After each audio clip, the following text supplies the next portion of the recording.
I'm Richard Lawson, Dean of the Cathedral, and I'm joined by Andy Belanger. Andy is a new parishioner at St. John's, an acolyte, and a member of our board or vestry. Andy, I want to start by talking about you're very active in worship, in the liturgies, certainly serving a lot at the various liturgies. What does it feel like for you to be in the cathedral to say your prayers?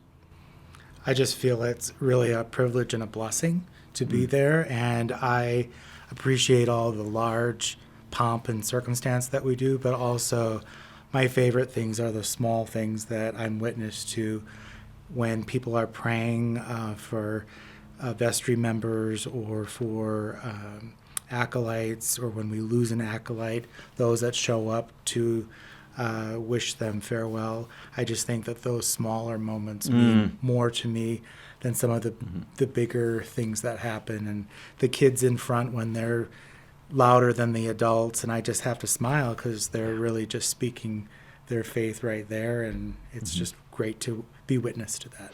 There are also some smaller moments in the midst of bigger moments. I think about in the East Tower when the acolytes and the clergy gather for a prayer before the service even starts, and we're huddled together in that small, more intimate space that's a part of the larger space. Well, because it's a little chaotic, right, before we do our procession, but we always have that moment typically where it's just like, take a deep breath. We're all glad to be here, and everyone's afraid of making a mistake, right? But at the end of the day, God doesn't care, and no one will really even know. So sometimes we don't even notice what the mistakes just are. Happens. One of the things I love most about you is that you love the reverent worship, the traditional worship in the nave.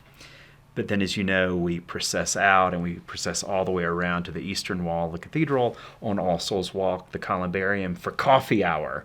And you're gregarious and extroverted, and we go from this moment of intense worship and God being within us and in the midst of us to being out there, just wonderful, authentic conversations and the living and the dead together.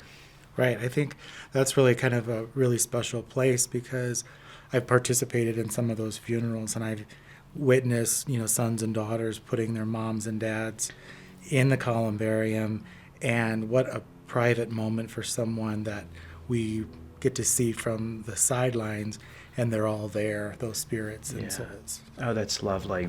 As a member of the vestry or our board, you know that we've been working on these projects, working on this capital campaign for years. You know that we've got a dedicated staff. We work with a large team of different professionals and trades. And we have right now, I think it's fair to say, a lot of trust in our leadership, well beyond the staff. Trust is an important word for you.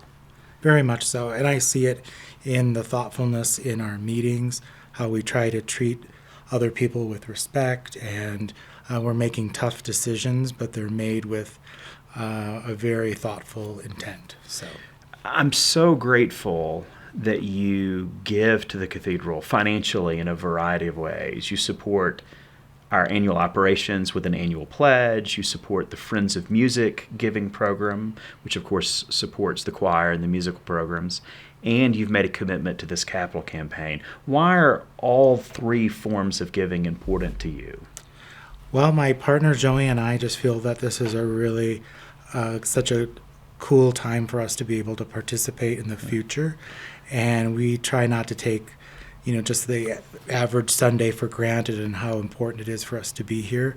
And what better way to support is a more long-term agenda, which we see happening through the budgets and the changing of responsibilities. So it's just really an opportunity for us to give back. We are really grateful, and not just for what you give, but for your heart and for your leadership. Thank you so much. Thank you.